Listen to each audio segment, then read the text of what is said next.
Et on va aller dans la parole de Dieu, Hébreux 12, verset 14. Hébreux 12, verset 14. Si quelqu'un a vu le câble HDMI, le doyen est en train d'investiguer, de faire des recherches. Il a disparu. Quelqu'un a saboté le travail du doyen. Amen. Il va falloir qu'on investigue là-dessus. Amen. Pouvons-nous battre les mains pour le doyen qui travaille fort. Amen. C'est chaque mercredi, il met en place le son. Ouais. Il faut rendre honneur à qui honneur est dû. Amen. C'est biblique. Amen. C'est biblique. Il y a des gens de l'ombre qu'on ne reconnaît pas assez souvent, mais laissez-moi vous dire que tu peux appeler à n'importe quelle heure. Il vient t'ouvrir la porte pour des baptêmes, il est là, il répond présent et nous bénissons le nom du Seigneur pour lui, son épouse et ses enfants. Amen.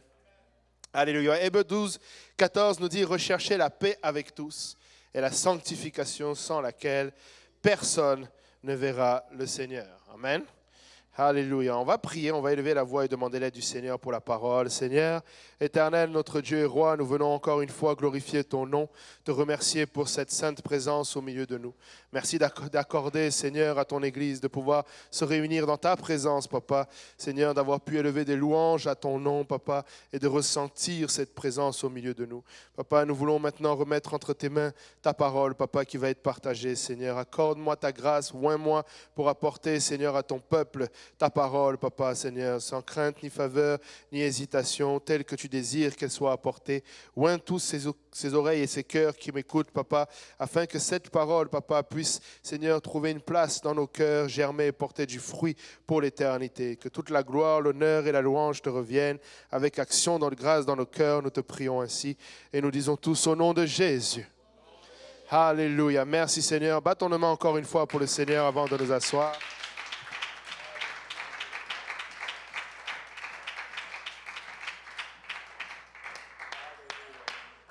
Seigneur, vous pouvez vous asseoir dans la présence du Seigneur. Amen. Alléluia. Ce verset nous est familier depuis quelques semaines. Alléluia. Alors que le pasteur Kaozi est en train de faire une excellente étude sur la sanctification. Kadosh, Kadosh, Kadosh. Amen. Et nous chantons la sainteté de Dieu. Et aujourd'hui, je ne vais pas enseigner sur la sainteté de Dieu. Amen. Je ne vais pas enseigner sur la sanctification. Je vais laisser le pasteur Kaozi le faire. Amen. Mais le mot vraiment ici qui m'intéresse dans cette portion des Écritures, c'est sans laquelle personne ne verra. Amen. Ne verra le Seigneur. Amen. Nous sommes là dans ce lieu aujourd'hui, mercredi soir, mercredi 4 octobre. Amen. Journée de l'anniversaire du pasteur Emeric. Amen. Si jamais vous ne le saviez pas. Amen. Parce que c'est aussi l'anniversaire de Eliakim. Amen. Mais il a voulu naître le même jour que le pasteur Emeric. Amen. Mais nous sommes ici avec comme objectif de voir le Seigneur. Amen. Nous sommes tous ici parce que nous avons un objectif commun. Nous voulons vivre l'éternité avec le Seigneur. Amen. Qui veut voir le Seigneur? Amen. C'est ça notre objectif. Amen.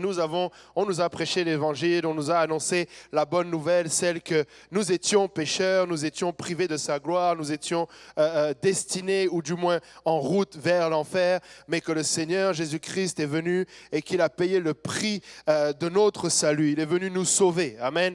Il est venu nous sauver de cette perdition. Il est venu mourir à la croix. Il a été enseveli et il est ressuscité le troisième jour. Amen. Et tout cela a été fait pour que nous puissions être réconciliés avec notre Dieu, pour que nous puissions arriver à une place où nous sommes dans la présence de Dieu. Amen. En tant que chrétiens, nous ne devons jamais oublier l'objectif de notre appel, l'objectif de notre marche, l'objectif de notre consécration. Lorsque le Seigneur Jésus-Christ, il a déclaré qu'il est le chemin, la vérité et la vie, il est le chemin qui conduit à Dieu. Amen. Il est cette vérité dans laquelle nous devons vivre pour voir le Seigneur. Amen. Il est cette vie que nous avons gagnée par son salut. Amen.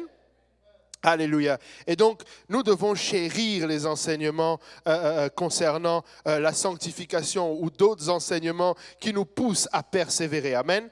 Regardez avec moi 1 Timothée 6, versets 11 à 16.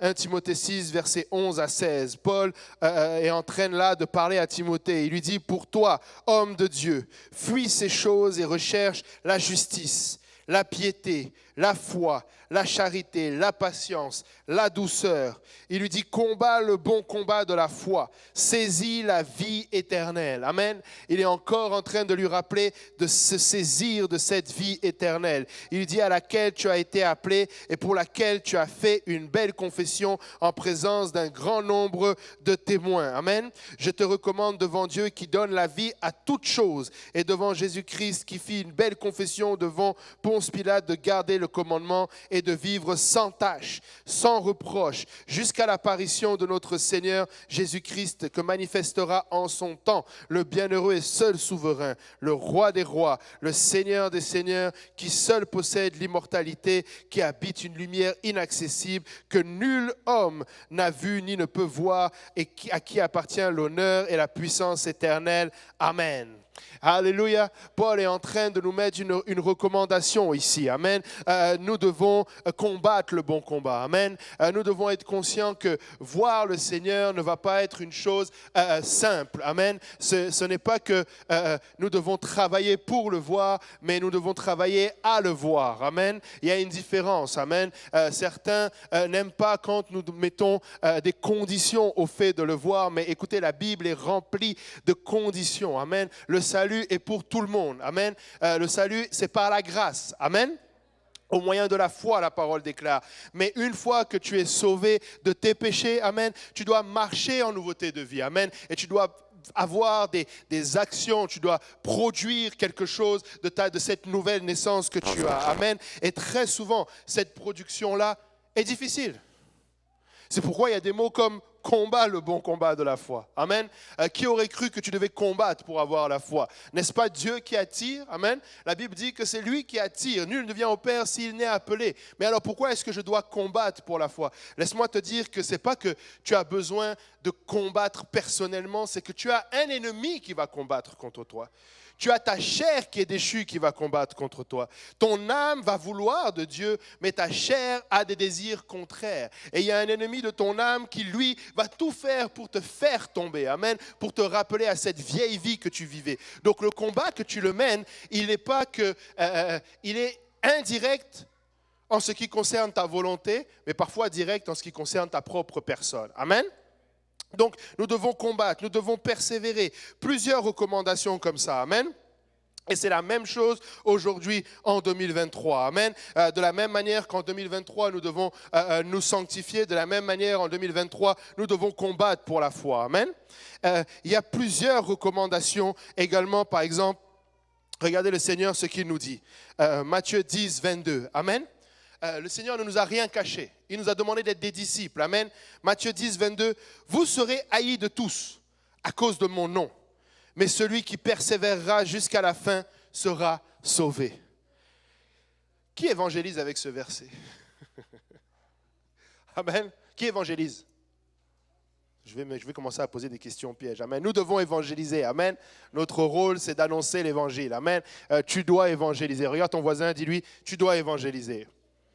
Amen. Nous devons partager, nous devons être la lumière du monde. Amen. Mais tu ne vas pas aller évangéliser quelqu'un avec ce verset. Amen. Ce n'est pas ça l'évangile. Amen. L'évangile, c'est la bonne nouvelle. Amen. C'est que tu vas dire à quelqu'un que tu es pécheur, mais j'ai une bonne nouvelle pour toi. Tu as le don gratuit en Jésus-Christ. Amen. Tu vas lui donner l'évangile. Mais écoutez, une fois que tu as eu cet évangile-là et que tu vois ce verset-là, tu te demandes, mais est-ce que c'est la même chose qu'on m'avait annoncé? Là, le Seigneur, il continue, il dit, vous serez haïs de tous à cause de mon nom, mais celui qui persévérera jusqu'à la fin sera sauvé. Ah, Seigneur, je pensais que c'est toi qui as tout fait. Je pensais que tu as payé le prix. Je pensais que j'avais juste à croire, j'avais juste à obéir, j'avais juste à être baptisé, j'avais juste à recevoir le Saint-Esprit. Ouais, mais il avait dit que tu vas recevoir une puissance. Amen. Et le Seigneur ne gaspille rien. Amen. Il t'a donné une puissance pour résister, pour persévérer. Amen. Il l'a fait avec un but précis. Amen. Regardez Luc 9, 23, il dit, puis il dit, si quelqu'un veut venir après moi, qu'il renonce à lui-même, qu'il se charge chaque jour de sa croix et qu'il me suive. Car celui qui voudra sauver sa vie la perdra, mais celui qui la perdra à cause de moi la sauvera. Là encore, on pourrait se poser la question, mais quand on m'a annoncé l'évangile, on m'a dit c'est Christ qui a été crucifié pour moi. Mais là, maintenant, il est question que je porte une croix. Et qu'est-ce que je suis censé faire avec cette croix? Je suis censé mourir. Amen. Et chaque jour. Amen. Alléluia. Qui sait qu'en tant que chrétien, nous devons fournir des efforts? Amen. Nous devons être disciplinés. Amen. Frères et sœurs, le Seigneur, pour voir le Seigneur nous appelle à la discipline. Amen. Et c'est quelque chose que nous devons prendre plaisir. Amen. Ça ne doit pas être un fardeau. Amen. Ça ne doit pas être quelque chose déjà qui nous surprenne. Si aujourd'hui tu es surpris de ces versets que je cite, bon, bienvenue dans le club. Amen. Bienvenue dans la famille de Jésus-Christ. Amen. Bienvenue dans l'Église. Amen. Vous savez, nous allons y arriver parce que c'est le Seigneur qui va le faire, mais nous devons être conscients de cette lutte. Amen. Dans Matthieu, au verset 28-19, le Seigneur nous dit, « Allez, faites de toutes les nations des disciples. » Il y a la discipline chez le chrétien. Amen. Le chrétien est appelé à appliquer la discipline. Amen. Nous devons avoir l'habitude d'être disciplinés. Nous ne sommes pas dans une croisière. Nous ne sommes pas en train de prendre du bon temps. Nous ne sommes pas appelés à avoir quitté, je ne sais pas, un monde dur pour relaxer. Nous avons été appelés à quitter un monde dur pour un royaume excellent, mais qui est combattu, qui est forcé et dont les violences en emparent. Amen. Et ce combat, c'est à la fois personnel pour mon salut, mais aussi pour d'autres qui sont retenus captifs dans le péché. Amen. Donc la vie chrétienne est faite de mouvements. Amen. Mais nous voulons voir le Seigneur. Amen. Nous voulons voir le Seigneur.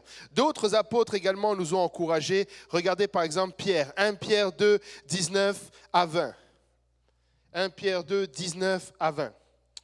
La parole de Dieu nous dit, car c'est une grâce. Quelqu'un dit c'est une grâce. C'est une grâce de supporter des afflictions par motif de conscience envers Dieu, quand on souffre injustement. Parfois, on est là, Seigneur, je pensais que si j'étais avec toi, je n'allais plus vivre cela, j'allais plus avoir telle affliction, mes larmes allaient être sèches, mon visage n'allait plus avoir ces larmes qui coulent. Mais il dit que c'est une grâce. Amen. Ça reste une grâce. Amen. Amen. Nous devons les supporter. Il dit en effet, quelle gloire y a-t-il à supporter de mauvais traitements pour avoir commis des fautes? Mais si vous supportez la souffrance lorsque vous faites ce qui est bien, c'est une grâce devant Dieu. Verset 21, et c'est à cela que vous avez été appelés. Où est l'évangile qu'on m'avait prêché au début? Amen. C'est à cela que vous avez été appelés. Qui aurait cru que nous sommes appelés à avoir des souffrances telles que celle-ci? Amen.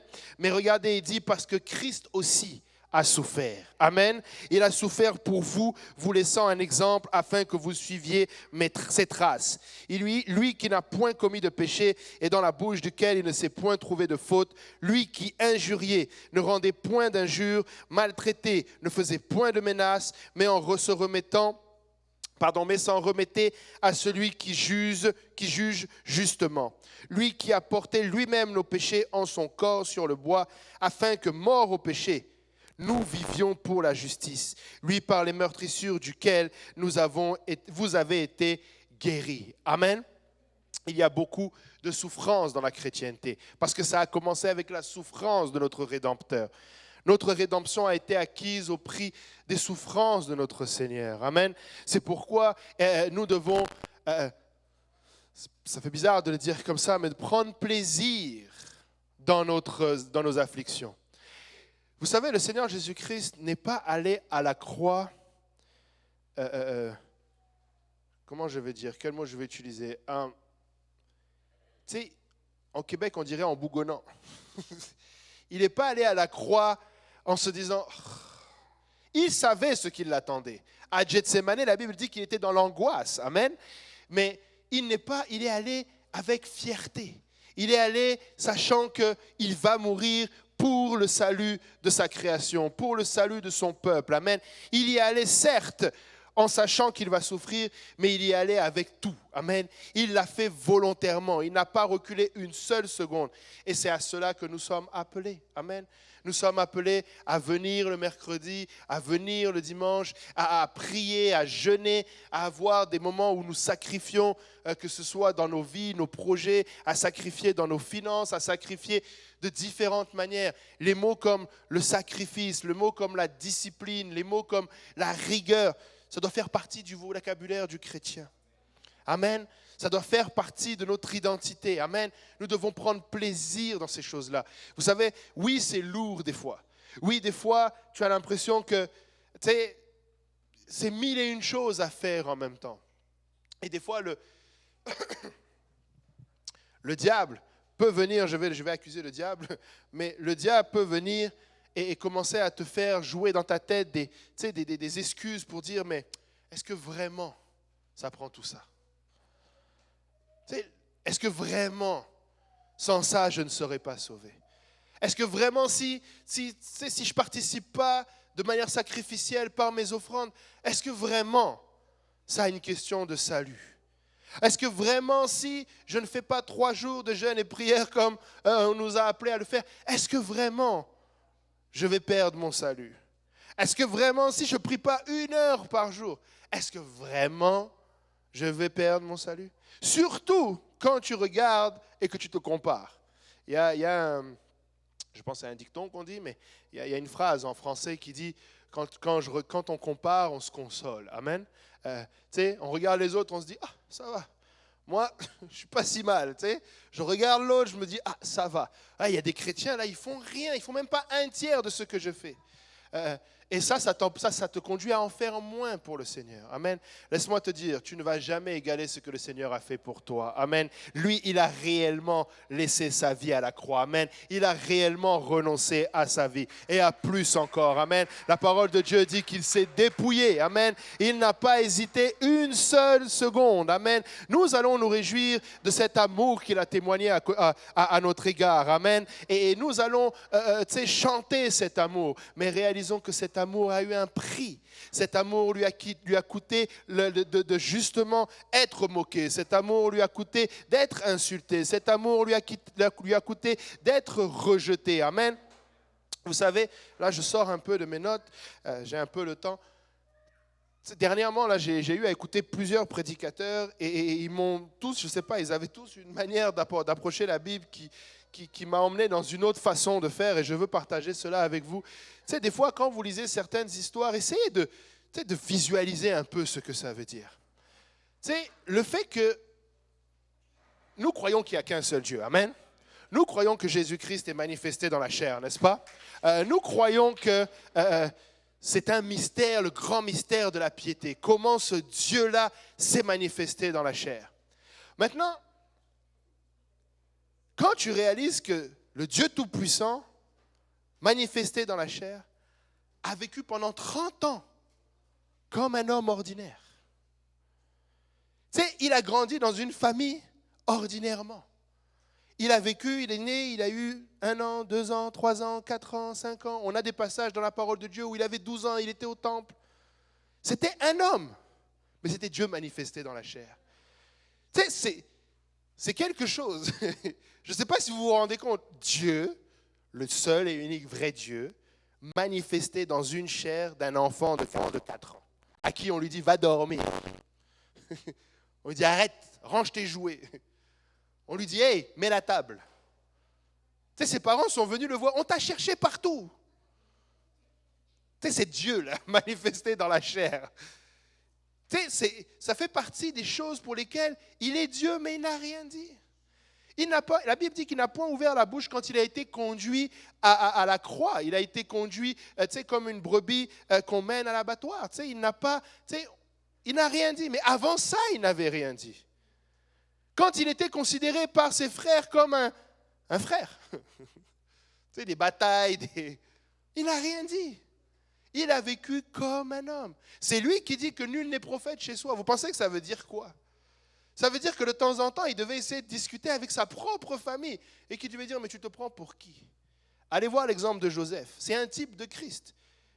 Tu sais, quand tu vois comment Joseph a été traité, c'est la même chose que les sentiments que Christ avait. Tu sais, si Joseph a eu une vision dans laquelle il voyait, un rêve plutôt, dans lequel il voyait sa famille se prosterner, imaginez la vision, les rêves que Christ avait. Il sauve l'humanité tout entière. Mais là, il essaye de parler avec quelqu'un, personne ne le comprend. C'est une souffrance. À quelque part, c'est une souffrance. Amen. Donc tout cela pour dire que quand la Bible dit qu'en tout point il a été tenté, en tout point, il a vécu comme nous.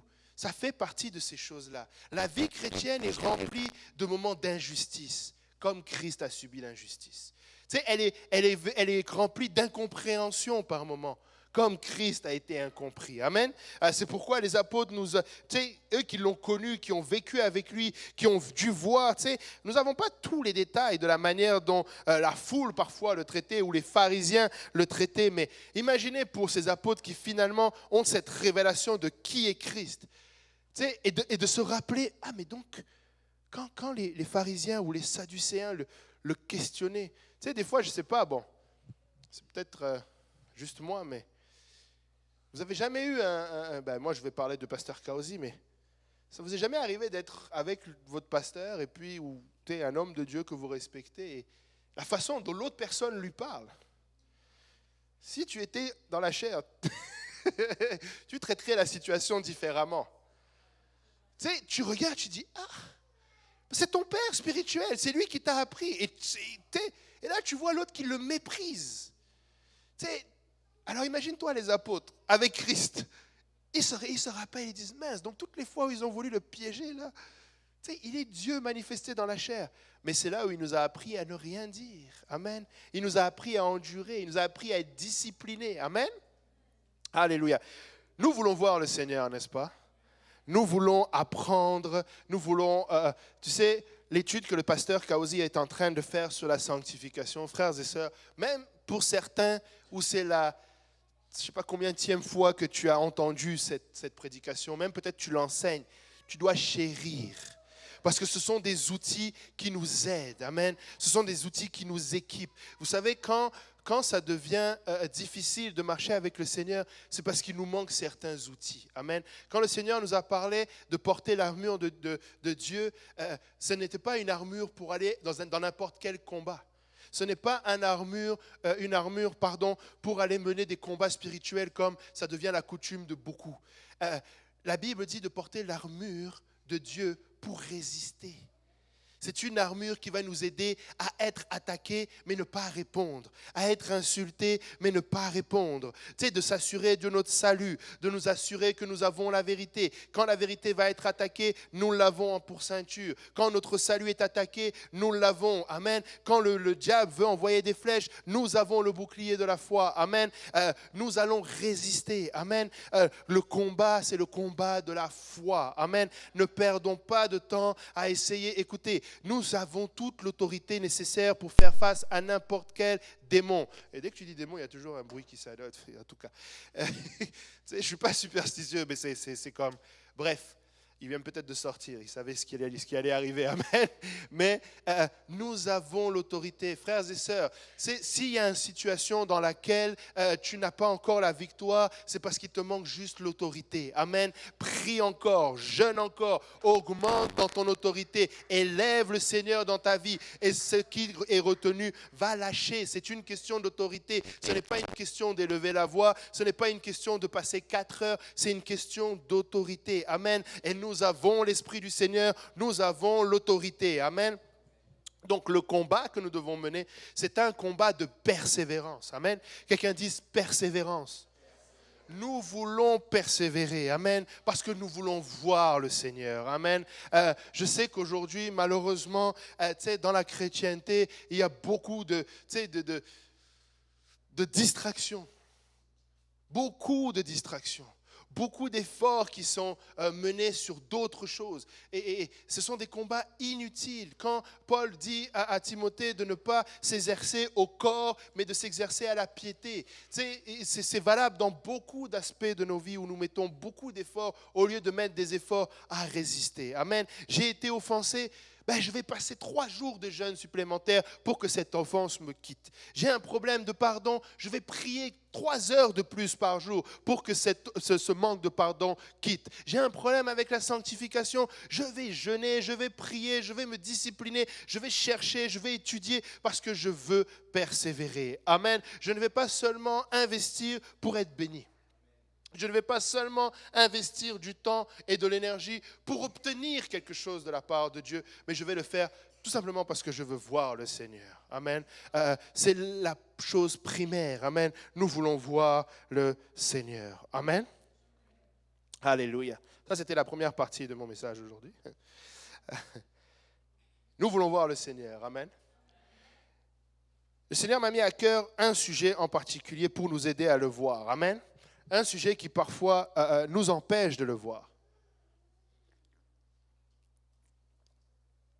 Alléluia. Le pasteur Kaosi est en train de traiter de la sanctification et nous devons avoir cette sanctification pour voir le Seigneur. Mais comme nous l'avons vu, pour voir le Seigneur, nous avons encore d'autres choses que nous devons travailler. Nous devons prier intensément. Nous devons être disciplinés. Amen. Et il y a un aspect que lorsque je demandais au Seigneur aujourd'hui pour son peuple, qu'est-ce qui va aider son peuple. Amen. Et le Seigneur m'a parlé de ce sujet-là. Un sujet qui vient parfois alourdir notre marche. Amen. Tu sais, des fois, tu vas marcher et tout se passe bien et tu es en forme et tu as l'impression que tu es cette biche qui court près des courants d'eau et tu es léger, amen, tu pries, tout va bien, amen, mais parfois tu vas te sentir davantage alourdi. Ce sujet-là parfois nous fait même trébucher, amen, parfois même ce sujet-là fait rétrograder le monde, amen, fait rétrograder des chrétiens. Rétrograder, ça veut dire, on utilise ce mot-là lorsque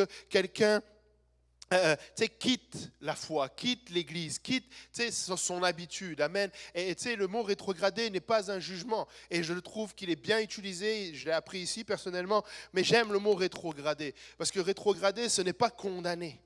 Il a rétrogradé. Mais nous prions pour que ces rétrogrades reviennent. Amen. Nous prions pour que ces rétrogrades, nous ne les condamnons pas, au contraire, mais nous sommes conscients de leur statut présentement. Amen. Et nous attendons et nous prions à ce jour où ils vont revenir. Amen. Mais malheureusement, ce sujet-là, parfois, fait rétrograder du monde. Amen. Ce n'est pas quelque chose qui est flagrant. Vous savez, des fois, dans la chrétienté, il y a des choses qui se voient de manière flagrante.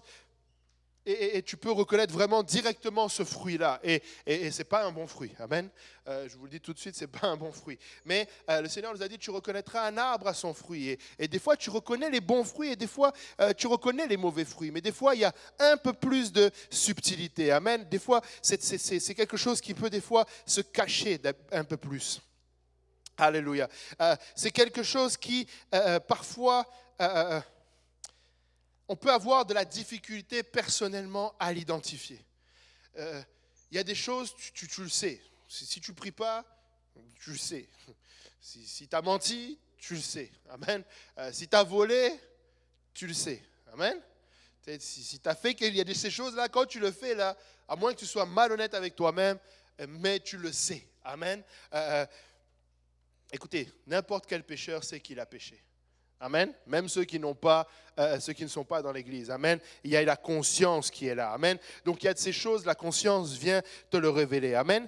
Mais il y a de ces choses-là où même personnellement, tu peux avoir de la difficulté. Et si on met le doigt dessus, tu ne vois pas tant que ça un problème. Des fois, il est même exposé, enseigné, et tu ne te sens pas concerné, surtout dans ce sujet-là. Amen. Et parfois, on a du mal à le reconnaître, même si on te le démontre. Même si on t'explique ce que c'est, tu ne vas pas y arriver parce que ce même sujet-là vient faire bouclier.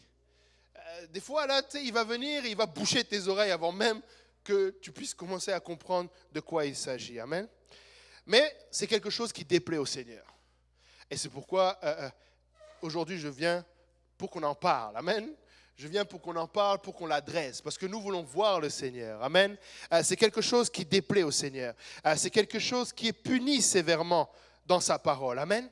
Il dit qu'il punit sévèrement celui qui porte cette chose-là. Amen.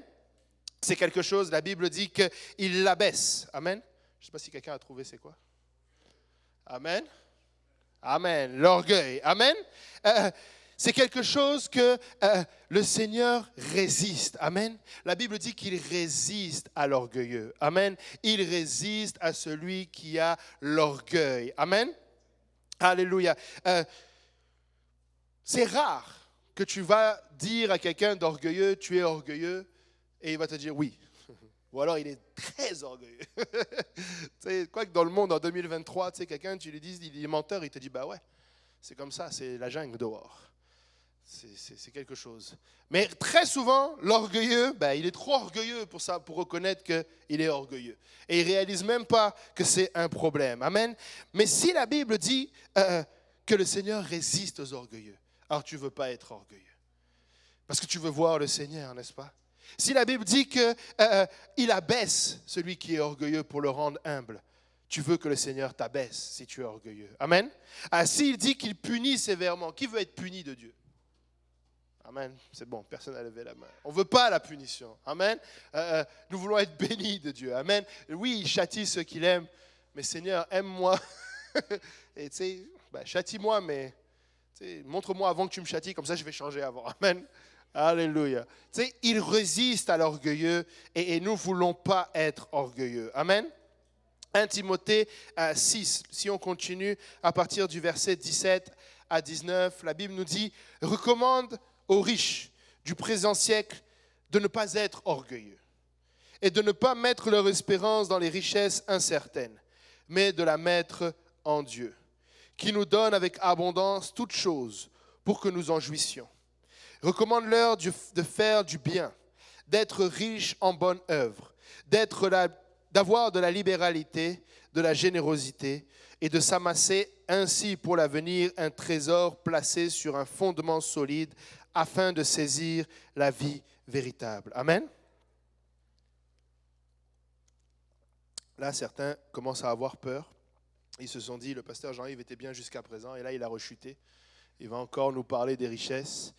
Il va encore nous parler du travail. Non, je vais vous parler de l'orgueil. Amen, je vous l'ai déjà dit. Amen. C'est de l'orgueil qu'on va parler. Amen. Alléluia.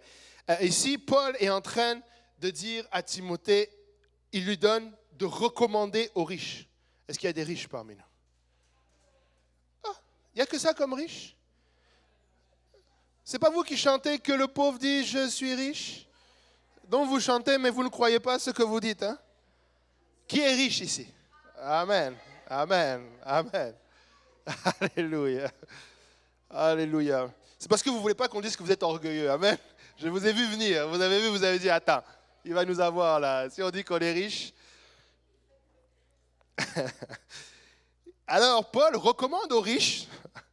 Amen. Il dit à Timothée, recommande aux riches. Recommande, c'est fort. Amen. Tu sais, recommande là, c'est avec sévérité, avec rigueur. C'est un ordre là. Il dit, recommande-leur de ne pas être orgueilleux. Il ne leur a pas recommandé de ne pas être riche. Il leur a recommandé de ne pas être orgueilleux. Amen. N'ayez pas peur. Vous pouvez être riche sans être orgueilleux. Mais on va travailler pour être riche sans être orgueilleux. Amen. Il leur a dit que nous ne devons pas être orgueilleux. Il dit de ne pas mettre l'espérance dans des richesses incertaines, mais de la mettre en Dieu. Amen. Alléluia. Vous savez, voir le Seigneur, je ne sais pas pour vous, mais c'est une espérance. C'est une espérance.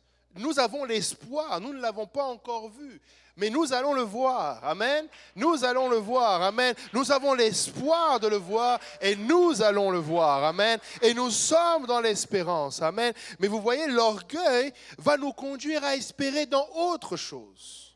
L'orgueil te conduit à être autosuffisant. L'orgueil t'emmène à une place où tu n'espères plus. Tu sais pourquoi? Parce que l'espérance te rend dépendant. L'espérance t'oblige à dépendre de ce en quoi tu espères. Si tu espères en Dieu, tu vas dépendre de Dieu. Si tu espères en Dieu, tu vas devoir faire ce que Dieu te demande de faire. Et tu vas devoir te discipliner lorsque ta tendance est d'aller ailleurs parce que tu espères en Dieu. Amen. Si tu espères dans des richesses, tu vas travailler et tu vas être dépendant de ces richesses-là. Si tu as de l'espérance dans une augmentation au travail, tu vas travailler plus fort pour avoir cette augmentation. Tu vas fournir des efforts, tu vas chercher à savoir avec ton boss quels sont ces objectifs-là pour avoir cette augmentation, histoire que quand tu arrives là, on parle de choses concrètes, voilà, les points, tu avais dit il fallait que je travaille ça, j'ai travaillé. Donc, il y a un lien de dépendance avec ce en quoi tu espères. Amen. Et c'est pourquoi Paul est en train de dire à Timothée que nous devons mettre l'espérance en Dieu. Amen. Il est en train de nous rappeler que notre espérance, c'est d'être avec Dieu pour l'éternité. Et à cause de cette espérance, ou pour cette espérance, pour la voir s'accomplir, nous devons y fournir les efforts nécessaires. Amen. Il lui recommande donc deux choses. Il lui dit premièrement de ne pas être orgueilleux. Le mot orgueilleux en grec ici, je vais m'essayer en grec, c'est upselofroeno. Il est compliqué celui-là. Upselofroneo. Et en fait, il y a deux mots là-dedans. Le premier, d'un côté, vous avez upselo, qui est en fait une estime élevée. Quelqu'un qui estime quelque chose comme élevé. Amen. Quand tu as quelque chose qui est estimé plus élevé, c'est ce mot-là qui est utilisé. Upselo. Et le deuxième mot, c'est frêne, frêne, c'est ça. Et le frêne ici, c'est un sentiment ou une compréhension de quelque chose. Amen. Quand on parle de quelqu'un qui est orgueilleux, on parle de quelqu'un qui prend ce qu'il pense ou ce qu'il ressent comme étant supérieur par rapport à quelque chose d'autre. Quelqu'un qui est orgueilleux, c'est quelqu'un qui, face à une situation, face à quelque chose, il a une haute estime de ce qu'il pense ou une haute estime de ce qu'il ressent. Vous savez que quelqu'un qui est tout le temps offensé, il est orgueilleux. Parce qu'il estime que tout le temps, ce qu'il ressent doit primer sur ce que l'autre ressent. Tu ne m'as pas dit bonjour, je suis offensé. Donc, tu devais me dire bonjour. Tu avais ce devoir-là, tu sais qui je suis. Tu devais passer et me dire bonjour. On ne le verrait pas comme ça. Je vous ai dit, l'orgueil, ce n'est pas quelque chose qu'au prime abord, on pense qu'on est orgueilleux. Mais parfois, nous allons être orgueilleux sur des petites choses. Tu sais, on va être en train d'échanger. Je vous parlais tout à l'heure de situations où j'ai déjà vu mon pasteur, il échange avec quelqu'un et puis la personne le méprise. Donc il estime que son argument est à un niveau tellement supérieur au tien et ça devient du mépris. Toi, tu crois que tu sais? Tu crois que tu vas m'apprendre quelque chose? C'est de l'orgueil. J'ai déjà eu affaire à des personnes avec qui tu ne peux même pas prier pour eux. Tu leur demandes, est-ce que je peux prier pour toi? Ah non, tout va bien. Je dis, est-ce qu'il y a un domaine dans lequel... Non, moi je suis bishop. Ok, donc parce que tu es bishop, et je vous dis, c'est pas, je ne l'invente pas là, je l'ai entendu là. Donc parce que tu es bishop, ok. Tu sais, des fois tu vas croiser quelqu'un et tu veux lui parler du Seigneur, et il te dit, non mais moi je suis déjà chrétien. Et alors? Donc conversons, parlons. On ne peut même pas s'asseoir et discuter. C'est de l'orgueil. Quand nous avons des sentiments ou des opinions qui sont trop élevées, c'est de l'orgueil. Tu demandes à quelqu'un, j'ai déjà été confronté, tu demandes à quelqu'un, est-ce que tu peux aller me chercher ça? Il dit oui. Tu peux aller me chercher ça, s'il te plaît? Et tu sens que je ne suis pas ton boy là. Tu sais. Là, tu m'envoies, là, je ne suis pas un petit. Je t'ai juste demandé quelque chose. Tu sais, mais c'est de l'orgueil. Parce que moi, tu ne peux pas m'envoyer, je ne suis pas un enfant pour que tu m'envoies et ça et là. Ça s'appelle de l'orgueil. Amen. Tu sais, des fois, il y a ces personnes-là, tu vas leur donner à aller, je ne sais pas, faire une commission dans un certain endroit, mais ils ne veulent pas aller là-bas. Même jeter la poubelle pour certains hommes, ils sont trop orgueilleux. J'avais mon boss, ça vient de me revenir, j'avais mon boss, non, ce n'est pas les poubelles. J'avais mon boss. Et on discutait, c'était quelqu'un de riche, c'était un vrai boss. C'était pas mon boss d'ici, c'est pas qu'il est pauvre, mais c'était pas lui. J'avais mon boss dans le monde, là, je travaillais dans une compagnie de granit. Et sa compagnie marchait très bien, c'était quelqu'un de relativement stable financièrement, on peut dire même riche. Et dans une discussion, dans sa maison, il avait fait placer du granit au sol, et puis vous connaissez la rose des vents? La rose des vents, nord, sud, est, ouest, les trucs. Donc, ouais, avec le coq, c'est ça, comme une boussole, tout ça. Donc, il avait fait faire ça en mosaïque sur son parterre, là. Puis j'étais comme, wow! Et puis là, inconsciemment, je lui demande, c'est vous qui l'avez fait? Il me dit, ah, non. Il dit, moi, être à genoux, là, c'est pas une position que j'aime. Rien à voir. Mais vous avez tous eu la même réaction que moi. Wow! Être à genoux, ce n'est pas quelque chose que tu aimes. Tu sais, ça, pour lui, peut-être, c'était rien. Mais ça résonnait fort dans moi. J'étais comme, wow! Tu sais, des fois, l'orgueil, là, c'est pas quelque chose. Des fois, c'est évident. Tu vois, quelqu'un, même sa démarche est orgueilleuse. Là, on parle même de quelqu'un d'autant. Tu sais, quelqu'un hautain, c'est quelqu'un vraiment avec le nez levé, l'orgueil. Là, tu le vois. Tu sais, des fois, l'orgueil, là, tu vois les épaules redressées. Tu le vois, l'orgueil. Tu sais, quelqu'un qui rentre dans un bureau, puis tout le monde doit voir. Amen. Tu sais, vous savez, certains. Non, je ne vais pas chuter. Tu sais, certaines personnes, là, qui ne peuvent pas se déplacer sans 24 gardes du corps.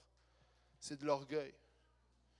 Quand tu penses que ta vie est tellement importante que tout le monde en veut à ta vie, c'est à moins réellement que tu sois l'homme littéralement le plus recherché sur terre, avoir 24 gardes du corps, ça fait un peu prétentieux. Amen. Tu sais, un président, là, il peut être targeté. Là.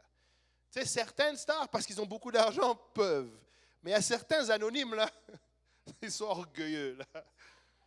Tu sais, donc, l'orgueil, des fois, c'est évident et des fois, c'est plus subtil. Amen. L'autre chose que Paul a demandé à Timothée de recommander aux riches, il a dit de ne pas mettre l'espérance dans les richesses incertaines, mais de les mettre en Dieu. Amen. En passant, il a dit des richesses incertaines, parce qu'il y a des richesses certaines. La richesse des âmes, elle est certaine. Le salut des âmes, il est certain. Nous pouvons avoir la certitude de notre salut. Amen. Lorsque tu pries avec quelqu'un et que quelqu'un est transformé, quelqu'un obéit à l'évangile, c'est une richesse certaine. Amen. Ce n'est plus du domaine de la spéculation, mais c'est certain. Amen. Donc il lui dit de mettre l'espérance de ne pas mettre plutôt l'espérance dans des richesses incertaines. Espérance, le Robert le définit comme un sentiment qui fait entrevoir comme probable la réalisation de ce que l'on désire. Amen. Un sentiment où tu te dis, il y a une probabilité que ça arrive. Il y a une probabilité que ça se réalise. Amen. Et il y a une probabilité pour que ça vienne à accomplissement. Amen. Et l'espérance est aussi attachée justement à l'objet de notre détermination. Donc, l'espérance, par exemple, d'une guérison. Amen. Ou l'espérance, je disais tout à l'heure, d'une augmentation. L'espérance d'une intervention quelconque. Il y a de l'espérance. Amen. Larousse nous parle de le sentiment de confiance en l'avenir, qui porte à attendre avec confiance la réalisation de ce que l'on désire. Amen. Vous connaissez ce verset de la parole de Dieu qui dit « Fais de l'Éternel tes délices, et il te donnera ce que ton cœur désire. » Et ce que nous désirons aujourd'hui, nous avons défini ça en ouverture, c'est voir le Seigneur. Si le désir de ton cœur, c'est de voir le Seigneur, fais de l'Éternel tes délices et il te fera voir le Seigneur. Amen. Il va t'emmener à cette place. Amen. Donc,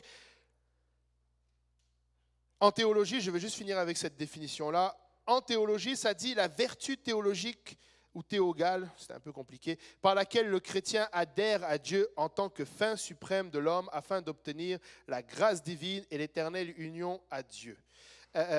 L'espérance chrétienne est fondée sur la certitude de foi dans la parole de Dieu en la personne de Jésus-Christ. Amen. Bon, même Larousse ne sait pas vraiment la théologie, parce que nous n'espérons pas que Dieu nous donne la grâce, nous savons qu'il nous a donné la grâce. Amen. Nous espérons simplement le voir. Amen. Nous espérons, nous sommes encore dans l'espoir parce que nous avons notre part à faire. Amen. Donc, je vous ai dit que le Seigneur m'a demandé que nous puissions regarder et juste parler de l'orgueil. Je ne vais pas m'étaler longtemps dessus, mais je voulais juste apporter à notre attention de faire attention à l'orgueil. L'orgueil alourdit notre marche avec le Seigneur. Et aujourd'hui, je veux juste emmener l'orgueil peut-être à un autre aspect de l'orgueil qui nous touche tous. Amen. Parce que je sais que quand je parle d'orgueil, certains ont déjà fermé les oreilles. Certains ont déjà fermé le cœur. Je ne suis pas concerné. Fais attention. Amen. Mais vous savez, l'orgueil, nous avons tous une part d'estime de soi. Amen. Nous avons tous une part d'estime de soi. Dieu nous a créés avec cette estime-là. C'est ça qui nous pousse à aller plus loin, à aller de l'avant, à ne pas être tout le temps, comme on dirait, défaitiste, à se dire non, je peux y arriver. Même si on m'a dit tu n'y arriveras pas, oui, je vais y arriver. Même quand le diable te dit non, toi regarde, tu es ce vieil homme-là, tu n'as pas changé. Si, je sais en qui j'ai cru. Je sais qui je suis en Jésus-Christ. Amen. C'est une part de l'estime de soi que nous avons besoin, tout un chacun. Amen. Je ne suis pas en train de dire que tu dois laisser le diable piétiner cela. Amen. Je ne suis pas en train de dire que nous allons marcher comme des vauriens. Nous valons quelque chose. Amen. Mais nous valons quelque chose aux yeux de Dieu, premièrement. Amen. La valeur que tu as n'est pas définie ni par tes parents, ni par tes amis, ni par ton époux ou ton épouse, ni par tes collègues de travail, mais par Dieu seulement. Amen. Peut-être que tu as grandi toute ta vie, on t'a dit tu n'y arriveras pas. Dieu a dit tu vas y arriver. Peut-être que tu as grandi dans une famille où c'était seulement l'alcool, la drogue, la promiscuité, aucun chrétien, aucune personne sauvée. Et le diable va utiliser ça pour te dire que toi aussi tu ne vas pas y arriver, que tu n'as pas de valeur, mais laisse-moi te dire, tu en as. Amen. Peut-être que tu es là dans la société, tu ne te considères pas comme quelqu'un d'important. Dieu te voit comme important. Amen. Dieu a de l'estime pour toi et tu n'as pas à laisser cette estime-là piétiner par qui que ce soit, ni par le diable, ni par ceux qui t'entourent. Amen. Nous avons cette estime-là. Amen. Mais le problème, c'est quand cette estime devient supérieure. Supérieure à quoi? Et des fois, elle devient même supérieure à Dieu. Des fois, cette estime prend le dessus sur Dieu. Et c'est de cet orgueil-là que l'Éternel résiste. C'est cet orgueil-là que l'Éternel punit. C'est cet orgueil-là que l'Éternel n'aime pas. Cet orgueil qui consiste à voir ton opinion au-dessus de celle de Dieu.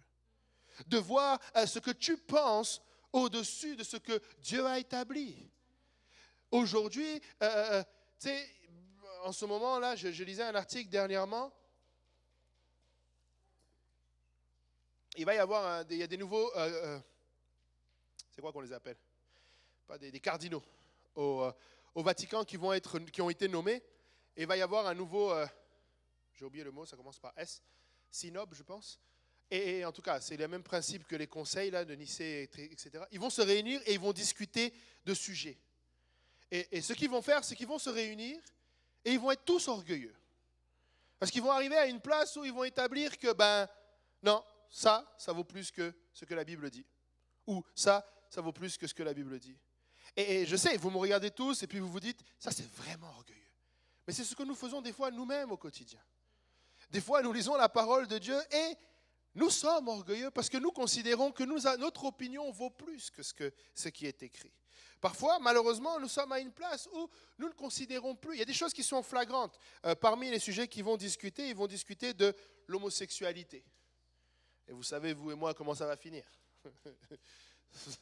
Ils vont dire que bon, finalement, c'est correct, etc. Dieu aime tout le monde. Ça, c'est avoir de l'orgueil. Amen. Mais il y a des choses que nous faisons des fois, nous lisons, qui sont plus à notre portée, disons. Peut-être que nous avons eu certaines victoires de l'orgueil sur certains domaines.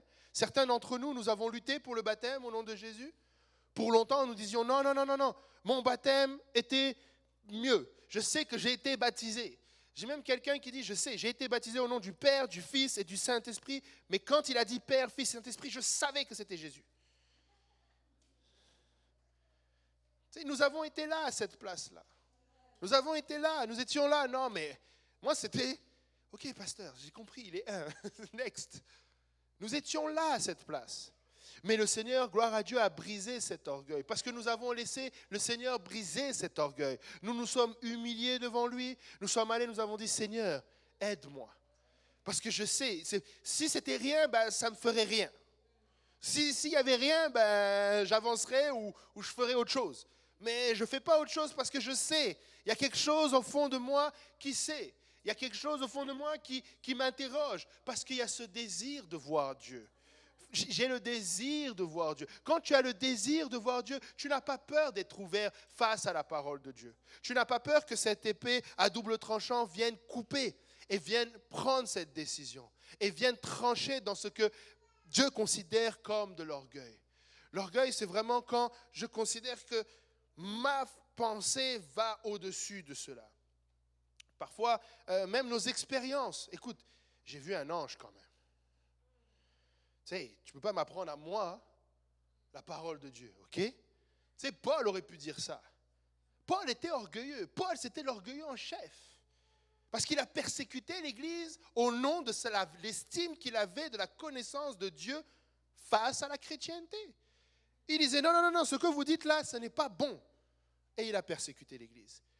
Mais Paul a rencontré Christ sur le chemin de Damas. Et son orgueil a été humilié. Et il n'a pas résisté. Amen. Dieu lui a résisté parce qu'il était orgueilleux. Mais lui n'a pas résisté à Dieu. Il ne s'est pas entêté. Et quand il lui a dit, va voir Ananias, il n'a pas dit, mais c'est qui Ananias? Il n'a pas dit, moi je suis allé, j'ai grandi au pied de Gamaliel, les plus grands. Envoie-moi au moins vers quelqu'un de plus que Ananias. Mais il est allé voir Ananias. Enfin, il est allé voir. Il était aveugle pendant 3 jours, mais quand tu y penses. Mais il est allé. Et il est allé voir Ananias, il a dit, le Seigneur m'envoie vers toi, tu as quelque chose pour moi. Frères et sœurs, nous devons avoir cette attitude face à la parole de Dieu.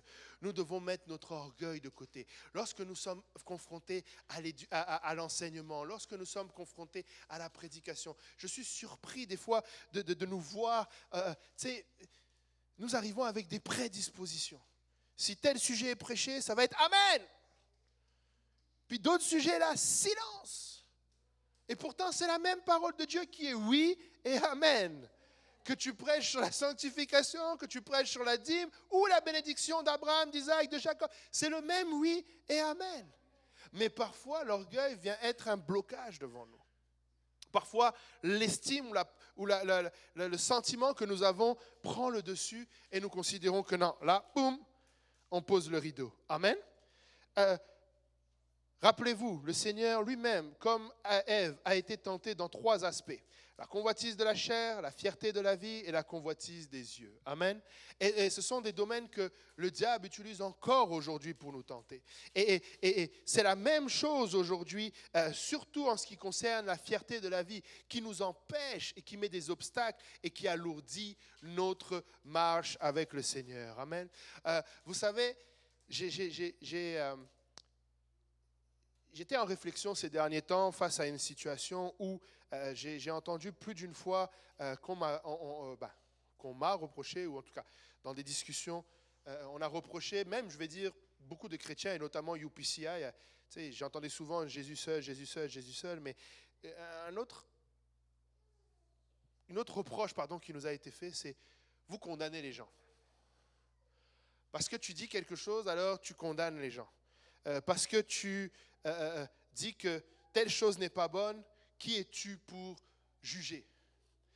Tu sais, l'orgueil ne va pas te priver du salut là, mais ça va te conduire à t'éloigner de Dieu. Si tu persistes dans l'orgueil, Dieu va te résister jusqu'au jour de son avènement. Ce n'est pas lui qui va changer, c'est toi qui vas changer. Alors oui, tu peux prendre cela comme un jugement, mais c'est plus une mise en garde. Il faudrait à un moment donné qu'on arrive à une place où on comprend, et c'est ce que je disais, nous devrions être capables d'avoir des discussions entre chrétiens. Des fois, je vais parler même avec des musulmans. Et je lui dis, mon frère, si je discute avec toi aujourd'hui, ce n'est pas pour dire que j'ai raison, tu as tort. C'est parce que je veux voir Dieu. Et si toi, tu veux voir Dieu et que tu penses que je suis dans l'erreur, parlons avec charité, parlons avec amour. Parlons, échangeons, dis-moi, et moi je vais te dire aussi. Vous savez, pour avoir la victoire sur l'orgueil, nous devons cultiver l'amour. Nous devons cultiver l'amour de la parole. Nous devons valoriser ces choses. Tu ne vas jamais battre ton orgueil si tu ne valorises pas plus Dieu. Si tu ne valorises pas plus sa parole. Si tu ne valorises pas plus les choses qu'il te demande de faire. Pourquoi, par exemple, la sanctification devient un problème? C'est parce que la sanctification nous demande de nous séparer d'un groupe par rapport à un autre groupe. Le monde par rapport à l'Église. Et le problème, c'est que lorsque tu veux te séparer du monde, le monde va commencer à t'attaquer. Le monde, par ce qu'il a à te proposer, va commencer à porter des jugements vers toi. Et là où les personnes ont de la difficulté, c'est quand l'amour du monde est plus fort. C'est quand ce que le monde pense est plus fort. Lorsque ce que le monde pense, je prends l'exemple des hommes. La Bible nous dit de ne pas se mettre en colère et de lever des mains pures. Laisse-moi te dire que si tu as l'intention d'être riche, eh bien ne te sanctifie pas. Parce que si tu es un homme dans ce monde et que tu refuses de te mettre en colère et que tu vas élever le nom de Dieu, tu ne seras pas dans cette richesse-là de ce monde. Ça ne va pas marcher. Le monde à l'extérieur a raison, ce sont des requins. Ce sont des hommes tough, ce sont des gens qui ne vont pas hésiter à briser des familles. Ce sont des gens qui ne vont pas hésiter. Écoutez, un homme aujourd'hui dans le monde doit avoir plusieurs femmes. Il ne va pas être monogame, il ne va pas avoir une seule femme. Il doit être quelqu'un qu'on estime le mâle alpha. J'ai entendu ça, le mâle alpha. Bêtise. Le seul qui est alpha, c'est Dieu. C'est Dieu. Mais la vérité, c'est que c'est ce que le monde demande. Le monde te demande en tant qu'homme de te mettre en colère, d'être un guerrier, de te battre. Et toi, tu vas venir, Seigneur Jésus. C'est faible, mais c'est ce qui va te faire voir Dieu. C'est ce qui va te faire voir Dieu. Tu sais, ne prends pas ce que le monde a à offrir pour le mettre au-dessus dans tes sentiments. Le Seigneur veut que tu valorises ce qu'il te demande. Cette discipline que le Seigneur nous demande d'avoir, nous devons la valoriser pour ne pas être orgueilleux. La prière, ce moment de prière, le monde va te dire, c'est une perte de temps. Qu'est-ce que tu fais ? Tu es à genoux là, tu perds ton temps. Lève-toi, fais quelque chose. Il veut que tu aies un sentiment d'orgueil parce que le Seigneur te demande de prier. Le Seigneur te demande de passer ce temps-là. Tu sais, il y a des choses que, oh non, prends soin de toi, et des ambitions. Tu vas valoriser des ambitions temporaires au lieu de valoriser ton éternité. Tu dois valoriser l'éternité. Amen. Nous ne devons pas être orgueilleux. Amen. Vous savez, notre marche est alourdie avec cela. Peut-être, et je suis sûr même, parce que le Seigneur me l'a dit, plusieurs d'entre nous, nous nous sentons alourdis. Est-ce que vraiment ces choses valent la peine ? C'est parce qu'à un moment donné, nous avons arrêté de regarder cela avec valeur. Nous avons arrêté de regarder ce sacrifice, nous avons arrêté de regarder cette discipline, nous avons arrêté de regarder cette rigueur comme de la valeur. Nous avons commencé à considérer davantage les choses du monde. Et vous savez, je disais tout à l'heure que c'est un combat. Et le combat est mené. Je parle souvent ici, et encore aujourd'hui, je vais en parler un petit peu de ce qui est appelé communément le marketing. Le marketing, regardez cette définition. Le marketing, c'est un état d'esprit largement fondé sur l'intuition et l'imagination qui mobilise tous les moyens possibles pour communiquer avec le consommateur. Mais nous sommes en Amérique du Nord. Et tu n'es pas un citoyen canadien, tu es un consommateur canadien. Tu es un consommateur aux yeux de la loi, aux yeux du gouvernement, aux yeux de toutes les sociétés. Tu es consommateur.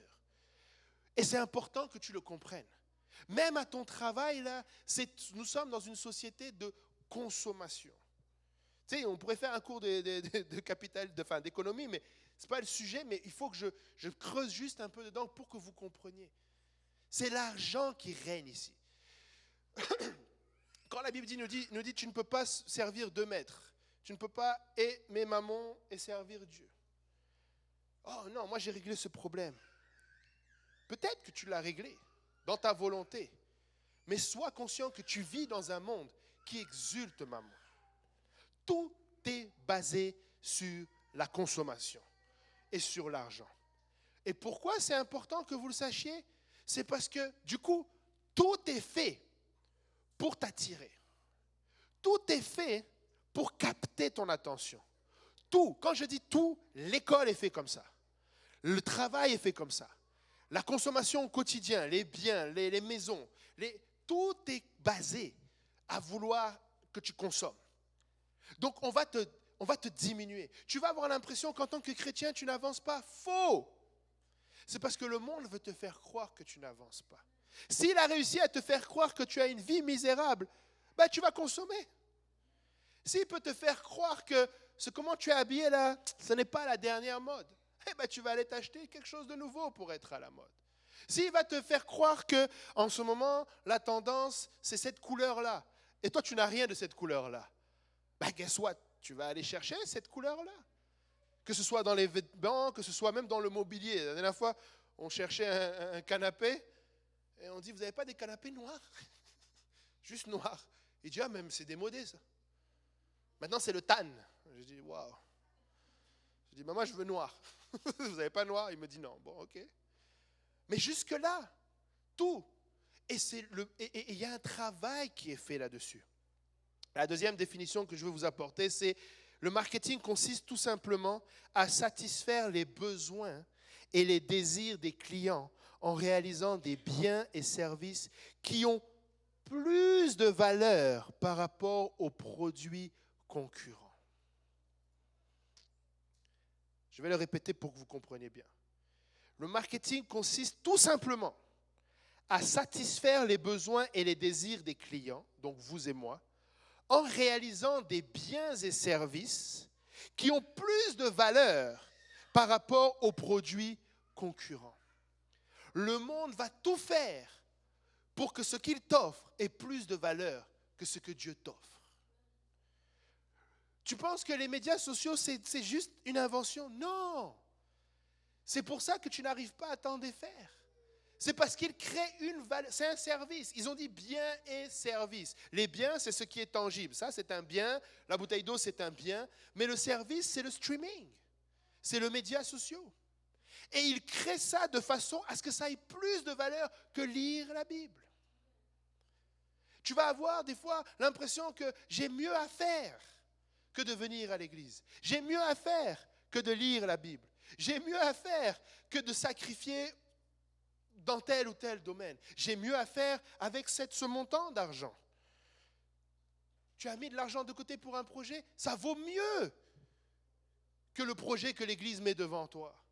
C'est une question de valorisation et c'est une question d'orgueil. Si nous aimons la maison de Dieu, nous allons nous humilier face à ces choses-là et l'orgueil ne va pas primer. Des fois, notre marche est lourde par orgueil. Et je ne suis pas en train de dire que, nous sommes des orgueilleux sur pattes. Je dis juste que le diable travaille avec ça. Et nous devons reconnaître, si tu arrives à te mettre à une place où tu réalises que lorsque je prends une décision à l'avantage de autre chose que Dieu, ben c'est peut-être de l'orgueil. Et là, je ne suis pas en train de te dire d'acheter du lait pour tes enfants. Ce n'est pas de l'orgueil. Je ne suis pas en train de dire des besoins primaires là. Mais à certaines choses, soyons honnêtes. Ou si tu ne l'es pas, ben, demande à Dieu de t'aider à être honnête. Amen. Mais nous devons réussir à voir le monde tel qu'il est. Amen. Frères et sœurs, c'est un combat. Nous devons combattre pour la foi. Nous devons réaliser que parfois, là, c'est de l'orgueil qui a alourdi notre marche avec le Seigneur. Si je pouvais arriver à une place où je valorisais plus certaines choses, ma marche serait allégée. Ça ne deviendrait plus un problème. Vous savez, dans ce que je vous ai dit tout à l'heure par rapport à l'espoir, je ne sais pas si quelqu'un va s'en rappeler, mais je vais le redire pour que vous vous en rappelez. Sentiment de confiance en l'avenir, qui porte à attendre avec confiance la réalisation de ce que l'on désire. Paul a dit à Timothée, recommande-leur de ne pas mettre les espérances dans des richesses incertaines. Vous savez, nous marchons avec le Seigneur et très souvent, moi le premier, je vais mettre mon espoir dans quelque chose que le monde m'a offert. Un meilleur travail, un meilleur statut, une possibilité d'avoir ceci ou cela. Mais ça n'arrive pas. Parce que quand tu as atteint cette chose-là, ils viennent te proposer autre chose. Et à chaque fois autre chose. Ah, le jour où j'atteindrai tel montant de salaire, c'est sûr que là, je serai bien. Non. Ah, quand j'aurai acheté ma maison, quand j'aurai cette voiture. Parce que c'est ça le marketing. Le monde va toujours te pousser à voir ce que tu as comme rien et à désirer autre chose. Et nous sommes là, nous trouvons la marche lourde parce que nous avons l'impression que nous n'arrivons jamais réellement à une victoire. Nous sommes toujours en train d'espérer et à chaque fois que nous avons l'impression qu'on va saisir quelque chose, c'est comme si ça s'effondre. Le désir qu'on avait là-dedans, vous savez de quoi je parle, non? C'était là. On faisait le constat avec mon épouse. Je ne sais pas si c'est juste notre génération là, mais on a eu des diplômes là. Mais la plupart des gens avec qui je parle là, ils ne travaillent pas dans leur milieu, dans leur domaine d'apprentissage. La plupart là, ils font autre chose. Ils espéraient tous quelque chose, mais ils sont tous ailleurs. Il y en a qui ils sont pas mauvais, c'est pas qu'ils sont à la mauvaise place, mais c'est juste pour vous dire comment le monde fait. Et vous savez, si notre espoir est dans le monde, notre marche va être lourde. Parce que sans cesse, quand on va croire qu'on a la victoire, on ne l'a pas. Mais le problème, c'est que ça affecte notre autre espérance, celle de voir Dieu. Parce que là, on commence à se poser la question, finalement, est-ce que je vais vraiment voir Dieu? Ça fait 10 ans que je me bats juste pour avoir ça, je n'arrive pas, alors est-ce que vraiment je vais réussir à voir Dieu? Ça fait 10 ans que j'espère en ce projet-là, ça n'arrive pas. Est-ce que vraiment je vais voir Dieu? Frères et sœurs, nous allons voir le Seigneur. Amen. Le Seigneur nous a fait la promesse et il va l'accomplir. Amen. Notre part, c'est de combattre. Notre part, c'est d'être discipliné. Amen. Mettons de côté cet orgueil. Valorisons davantage. Lorsque la sanctification nous est prêchée, nous allons appliquer la sanctification. Lorsqu'on nous enseigne les dîmes et les offrandes, nous allons donner nos dîmes et nos offrandes. Lorsque nous enseigne à jeûner et à prier, nous allons jeûner et prier. Et nous allons avoir les résultats pour cet effort-là, pour cette discipline-là. Et Dieu n'est pas un homme pour mentir. Cette récompense, nous allons avoir. Pendant que le monde va essayer toujours de nous proposer plus. Oh non, regarde, tu passes à côté de cela. Écoute, je sais en qui j'ai cru. Mon espérance et mes yeux sont vers l'Éternel. Amen. Je sais en qui j'ai cru. Vous savez, il y en a qui sont déçus parce qu'on leur propose des protocoles de guérison et ils ne guérissent jamais. On leur propose des protocoles pour sortir d'une addiction et ils ne sortent jamais de cette addiction. Mais il y en a un qui n'échoue jamais. C'est l'Éternel. L'Éternel est toujours vainqueur et il réussit toujours ce qu'il entreprend. Et lorsque nous mettrons notre espérance en lui, nous ne sommes jamais déçus. Nous n'arrivons jamais à une place où on nous dit « Est-ce que vraiment j'ai bien fait ?» Tu vas toujours voir que tu as bien fait. Amen. Alléluia. Je ne sais pas s'il y a des questions. J'ai fini avec la leçon pour aujourd'hui. On va prier. Oui, sœur Maureen.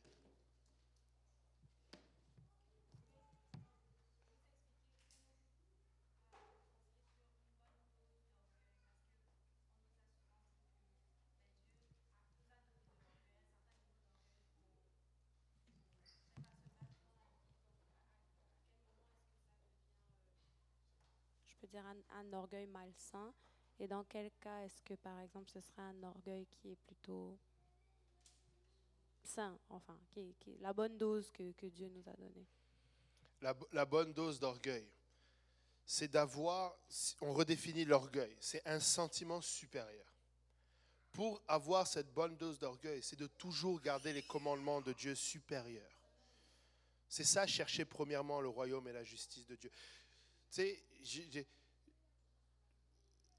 chercher premièrement le royaume et la justice de Dieu, ce n'est pas être oisif. Ce n'est pas ne rien faire. Le Seigneur ne nous appelle pas à nous asseoir et à attendre, tu sais, juste comme ça. Non.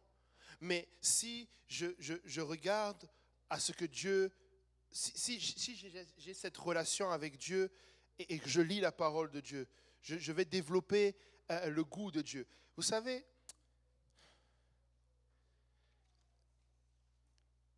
un des problèmes pourquoi nous n'arrivons pas à faire face à l'orgueil, nous ne faisons plus confiance à l'Église. Nous ne faisons plus confiance aux pasteurs. Nous ne faisons plus confiance aux enseignants. On a tous des opinions. On est tous orgueilleux. Je n'ai pas besoin de venir à l'église. Ça devrait être, je devrais me sentir mal de manquer l'église. Parce que je passe à côté d'un outil pour faire face au monde. Si je n'ai pas besoin de l'église, c'est de l'orgueil. Parce que je n'ai pas besoin. Et on va m'apprendre quoi là-bas? Je ne sais pas pour vous, mais à chaque fois que nous sommes sur ces chaises-là, nous sommes bénis.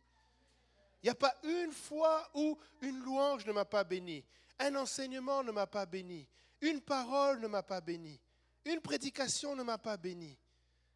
Tu sais, même des prédications où, tu sais, des fois, le prédicateur a fait une erreur de nom. Elle m'a béni. Tu sais, nous devons valoriser les hommes de Dieu, l'enseignement, les jeunes, vos professeurs de l'école du dimanche. Écoutez, nous ne sommes pas là pour des positions. Nous ne sommes là pour que nous arrivions à voir le Seigneur. Et très souvent, le problème, c'est comment savoir si c'est de l'orgueil ou pas? C'est parce qu'on manque d'outils. On nous a appris ici comment reconnaître parfois l'orgueil. Je ne dis pas qu'on n'a pas fini. C'est pour ça qu'il y a encore des mercredis et c'est pourquoi on a encore des outils qui sont là. C'est la marche du chrétien. Mais on nous a donné des outils. Mais quand je commence à prendre ces outils-là, écoutez, c'est pourquoi des fois je suis très dur, mais je le pense. Je ne le pense pas parce que je veux que... Des fois je vais dire, écoute, si tu trouves que ce n'est pas la bonne place, mais arrête de venir ici. Et je ne dis pas ça pour que les gens quittent l'église. Je dis ça parce que, regarde, tu as besoin d'être équipé. Il faut que quand tu viennes à l'église, tu saches que je vais être équipé. Tu dois avoir soif de la parole de Dieu. Tu dois te dire quand le pasteur va parler. Tu sais, bon, là, je vais peut-être un peu marcher sur les orteils de quelques-uns, mais tu sais, nos anciens, là, ils prenaient des notes sur tout. Tu sais, moi-même, là, je m'en veux, là. Tu sais, il y a une époque où j'avais une Bible avec des notes. Je surlignais. Aujourd'hui, avec cet outil-là, j'essaye, mais finalement, je vous dis, ça fait plusieurs temps que j'ai recommencé à faire des notes papier. Parce que je me rends compte que ce n'est pas si efficace que ça. On m'a vendu ça comme étant plus efficace, mais finalement, non. Mais avant, là, quand le prédicateur parlait, on écrivait. On notait. Et on rentrait et on étudiait. Mais aujourd'hui, on est là, on écoute, et puis on part. Et quelqu'un a dit, le plus petit crayon est plus grand que la plus longue mémoire. On fait trop de confiance, on est orgueilleux. Notre mémoire, on lui fait trop confiance. L'orgueil, là, ça peut s'appliquer partout. L'orgueil peut s'appliquer partout. Et tu sais, juste pour terminer avec la réponse qui est longue, mais tu sais, nous devons valoriser déjà dans un premier temps. Tu sais, venir et anticiper. Comment tu vas m'aider, Seigneur?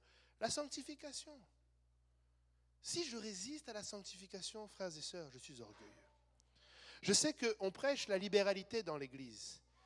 Mais attention, le Seigneur t'a donné un pasteur, une congrégation locale, avec une raison.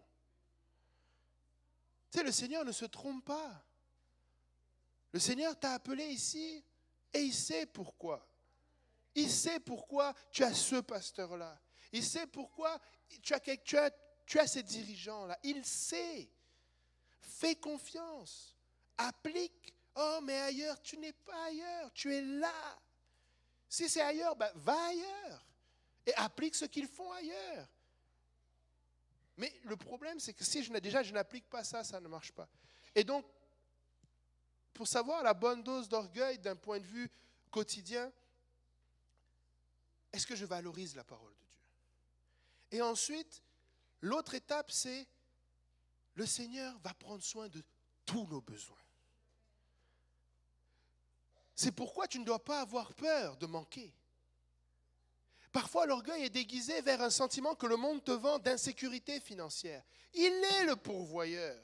Il est celui qui a toute richesse. Tu penses vraiment que c'est parce que tu vas avoir une augmentation que tu vas payer tes factures? Non! Dieu veut prendre soin de cette facture. Mets-lui cette facture devant toi. Il dit qu'il donne un nid aux passereaux. Il donne des habits à l'herbe qu'on coupe et qu'on jette au feu, qui sèchent. Il va pourvoir. Tu sais, fais ce que tu as à faire. Mais quand ça va commencer à devenir l'orgueil de la vie, c'est quand tu ne veux pas faire confiance à Dieu, mais tu veux y aller par tes propres efforts. Ça veut dire que ton sentiment de ce que représente pour toi ton niveau de vie est supérieur à celui de Dieu. Je ne sais pas si ça fait du sens ce que je vous dis. Toi, tu te vois, non, moi je dois être à 100 000. Et si Dieu a décidé que tu vas être à 70 000, on fait comment? On fait comment? Est-ce que tu as demandé à Dieu, c'est quoi ta vie à toi? C'est quoi? Est-ce que tu lui as demandé une fois ou tu as peur? Tu as peut-être peur, je vous l'avoue, des fois ça fait peur. Écoutez, je ne minimise pas, c'est un privilège et une grâce que de servir Dieu. Mais j'ai déjà eu 15 employés sous ma responsabilité. J'ai déjà eu des chiffres, j'ai déjà eu des magasins avec des millions de dollars de chiffre d'affaires. Mais quand il était le temps de dire à Dieu, me voici, j'ai laissé ces choses-là. Pas par, et je ne dis pas ça par orgueil, et ce n'était pas facile. Et c'était un combat. Parce que pour moi, on m'a éduqué comme ça, c'est ça que je dois faire. Et je ne dis pas que nous sommes tous appelés à faire la même chose, je ne dis pas ça. Si le pasteur Kaozi a dit qu'il allait avoir des millionnaires parmi nous, il va y avoir des millionnaires parmi nous. Mais ça ne va pas être tout le monde. Ceux qui sont appelés à être millionnaires, Dieu va les rendre millionnaires. Et ça ne va pas être un fardeau. Oh, il est orgueilleux, il est millionnaire. Non, parce que c'est Dieu qui lui a donné. Mais quelle est ta valeur devant Dieu? As-tu déjà posé la question au Seigneur? Seigneur, qu'est-ce que tu attends de ma vie? Des fois, on se bat pour une plus belle maison, une plus belle voiture. Est-ce que tu as prié? Tu sais, des fois, on dit, est-ce que tu as mis à Dieu dans tous tes projets? Oui, j'ai demandé, Seigneur, donne-moi une voiture. Oh, mais la personne, elle a acheté une nouvelle Mercedes, c'est de l'orgueil. Non, peut-être que le Seigneur lui a dit, c'est ça la voiture. Peut-être, je ne sais pas. Mais c'est le point de départ, qu'est-ce que Dieu a dit? Où est-ce que Dieu te veut? Parce que très souvent, le problème, c'est comme je le dis, le monde nous souffle ce que tu dois être. Le monde te souffle comment tu dois être physiquement, le monde te souffle comment tu dois être matériellement, le monde te souffle. Écoutez, je ne suis pas quelqu'un... C'est bon l'école. Mais à force d'avoir tellement dans l'orgueil dans notre société de consommateurs, on en vient à dénigrer ceux qui ne font pas l'école.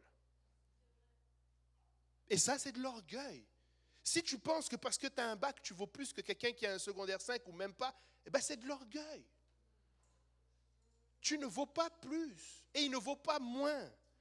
Il a de la valeur tout autant aux yeux de Dieu. Tu es content quand tu... Tu sais, je ne sais pas s'il y en a qui ont ce problème-là. Des fois, l'été, là, les boueurs ne passent pas, là, tes poubelles restent. Il y a des verres qui te dépassent même et ils soulèvent le couvercle tellement il y en a. Tu es content quand les boueurs viennent ramasser ta poubelle. Mais lui, il n'a pas un bac en administration, sinon il ne serait pas éboueur. Mais c'est de l'orgueil que de dénigrer ces gens-là. Nous avons tous de la valeur. Qu'est-ce que c'est, Dieu tu veux? C'est quoi ton opinion? Ou pas ton opinion, mais quel est ton sentiment à mon égard? Si le Seigneur te dit, c'est ça pour toi, ben c'est ça. Et si tu veux, à toi, personnellement, aller au-dessus, c'est de l'orgueil. Moi, je ne suis pas appelé à être l'assistant seulement. Moi, je dois avoir une grande église. C'est de l'orgueil. Non, moi, le Seigneur ne m'a pas appelé à prêcher dans les maisons comme pasteur Boaz. Tu sais, des fois, là, on ne se rend même pas compte de ce qu'on dit. Dieu m'a donné une vision. Ce n'est pas juste, c'est pas petit comme ça, là. Non, non, non, non, non, c'est grand. Ah. Depuis quand? Cette âme-là, elle est plus grande. Non, Dieu ne m'a pas appelé à sauver les petits. Il m'a appelé à sauver les grands. Quel grand? Quel grand? Une âme, c'est une âme. Qu'est-ce que Dieu valorise? Tu sais, Dieu va envoyer quelqu'un vers ces grands du monde parce qu'il n'est pas orgueilleux, parce qu'il est humble. Parce que quand il arrive là-bas, il va leur apprendre l'humilité. Si c'est deux coqs dans la même pièce, là, ils vont se battre. Ils vont se battre, ce n'est pas l'objectif. Mais si tu te présentes devant un Poutine de ce monde, ta démarche va être différente. Et il va voir dans ta démarche l'Éternel. En passant, le Seigneur m'a donné ça fort encore dernièrement. Recherchez la sanctification sans laquelle nul ne verra l'Éternel. Vous savez, un grand comme Poutine va voir l'Éternel dans l'humilité de l'homme de Dieu qui va lui parler. Parce qu'il est orgueilleux, on s'entend. C'est quand tu vois Poutine marcher, là, type, il est orgueilleux. Mais tu ne peux pas venir toi aussi. Moi, je suis bishop. Oublie ça. Il n'y a pas Dieu là. Il n'y a pas Dieu. Oh, qu'est-ce que tu fais? Dieu est grand. Dieu est saint. Et parce que tu vas te sanctifier, tu vas être humble. Est-ce qu'il y a une autre question? Je vais répondre plus court. S'il y a une question. Oui.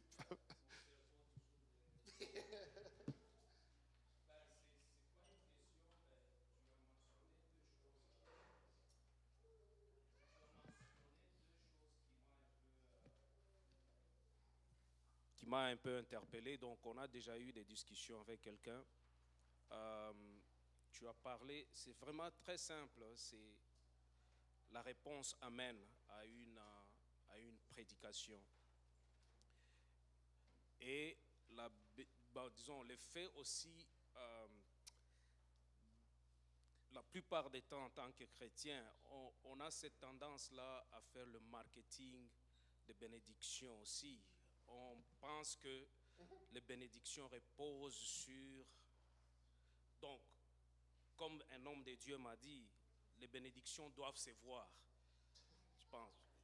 Cela veut dire que si tu es béni, c'est parce que tu as beaucoup de biens matériels, beaucoup de ceci, mais quelqu'un qui se contente de ce qu'il a, on dirait qu'il n'est pas béni, quoi. Ça, c'est une erreur grave, quand j'ai toujours trouvé ça.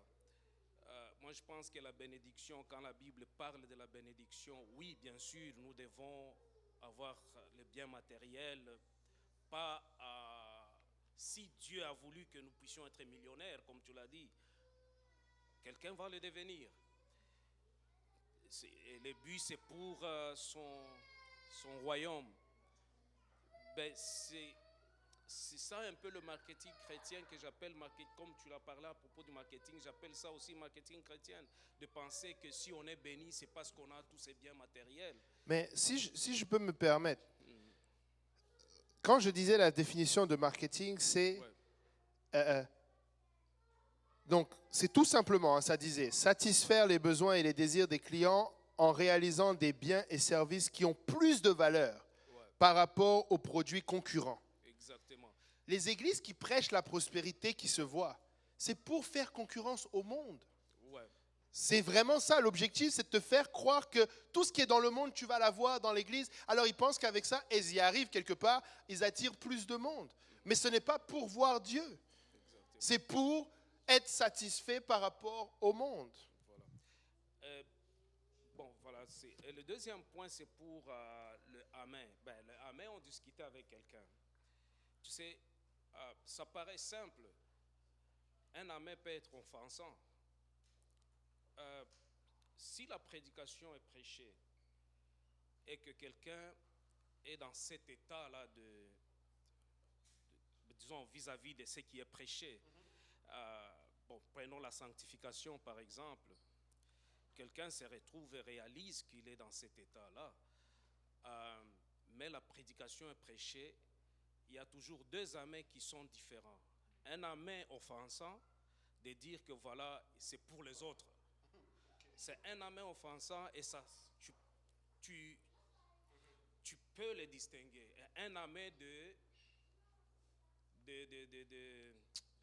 d'un accord avec ce qui est prêché. Un amen c'est pour les autres ou c'est pour telle personne. Tu vois, ça sonne simple, mais ça peut être offensant pour celui qui se retrouve dans cet état. Parce que d'abord, premièrement, il y a cette réaction. Il y a cette parole qui crée une réaction dans le cœur de la personne. Et il y a un amen qui sonne complètement, je vais dire, offensant pour la personne qui est dans cet état. Et ça crée comme une résistance en quelque chose, comme un refus de recevoir cette parole-là pour cette personne qui est dans cet état-là. Ça paraît simple, mais c'est... Mais le point est ceci. Si... j'appelle cela de l'orgueil. Ouais, c'est de l'orgueil. Voilà. Mais, comme dans tout ce genre de situation,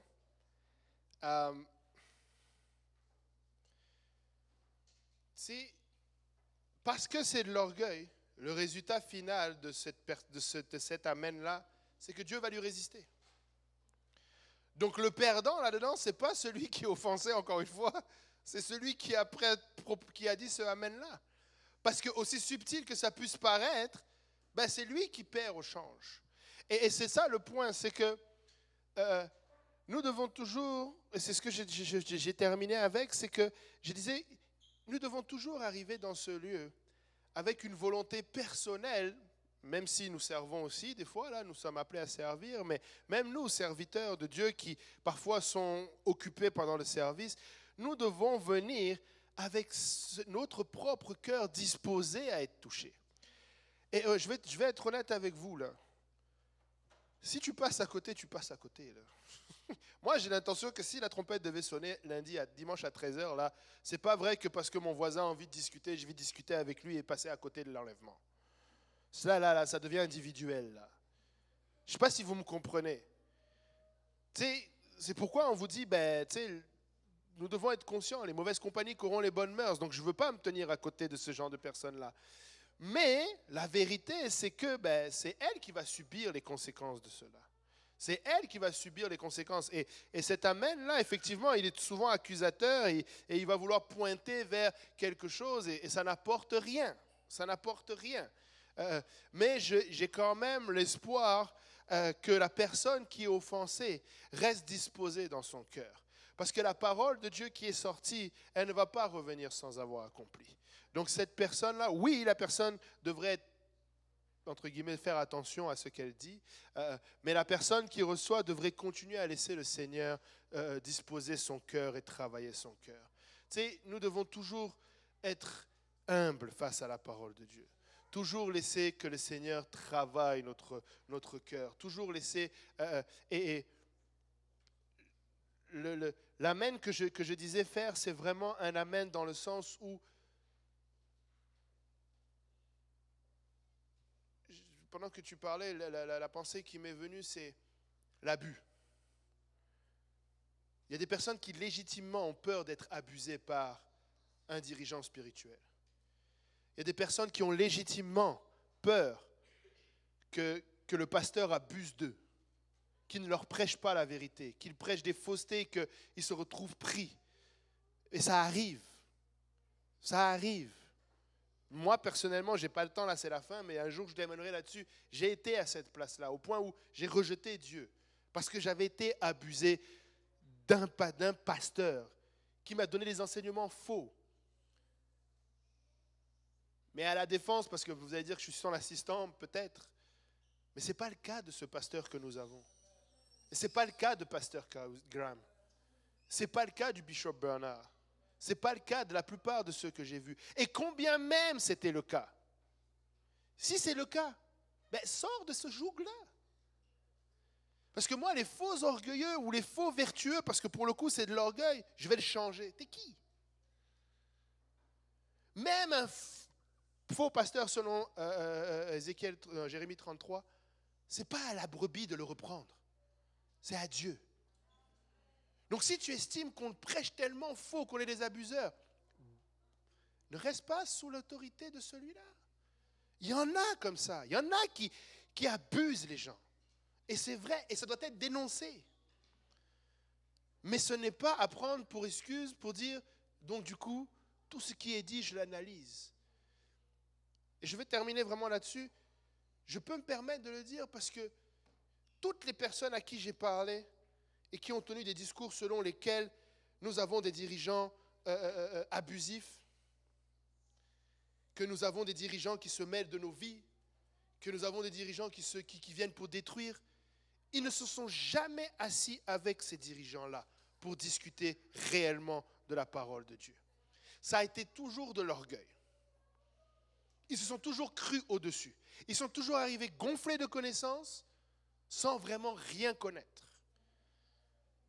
Je témoigne pour moi, peut-être tout seul, mais il n'y a pas une fois où j'ai parlé à mon pasteur, lui dire je n'ai pas compris cette chose ou cet enseignement-là, où il m'a dit ah ben écoute, tu l'appliques et puis c'est tout. Nous avons un pasteur, pour beaucoup, vous êtes témoin, il dort même dans ton étude biblique, tellement il est fatigué. Et il témoigne des fois de l'étude biblique qu'il a fait avec moi. Il restait jusqu'à 1h du matin parce que je posais des questions, parce que je voulais comprendre. Et c'est des hommes comme ça que nous allons accuser pour ne pas dire oui, amen à la prédication. Pas ici. Pas ici. Je refuse. Je vous le dis, ce n'est pas normal. Nous devons arriver à une place où, je ne dis pas, comme le pasteur Mutombo, comme le pasteur Mutombo l'a dit, tu sais, des fois, ce n'est pas évident. On le reconnaît. Et c'est pourquoi, encore une fois, permettez-moi, je vais me lâcher loose. Nous avons un homme de Dieu extraordinaire. Il n'y en a pas beaucoup qui creusent dans la sanctification comme ça pour arriver à une place où le moindre petit détail est couvert. Écoute, c'est dur? Oui, c'est dur. Mais alors, apprends. Mais arrive à cette place-là où tu dis, bon, c'est ça la parole. C'est la parole. Donc, je ne vais pas être orgueilleux, puis je vais faire. Je vais juste, des fois même, juste obéir. Juste parce que. Amen. Alléluia. Il est 21h03, donc est-ce que quelqu'un veut se risquer avec une autre question ou on prie? Amen. On va prier alors. Amen. On va se lever. Il n'y avait pas de question, j'ai rien oublié. Amen. On va se lever. On va prier. Amen. Qui veut voir le Seigneur? Alléluia. On va prier que le Seigneur nous aide à le voir. Amen. Qu'il enlève tout orgueil devant nous, qu'il nous apprenne à apprendre et à marcher sans orgueil devant lui, humblement face à son enseignement et à sa parole. Amen. Élevons la voix tous ensemble. Alléluia. Seigneur éternel, notre Dieu et roi.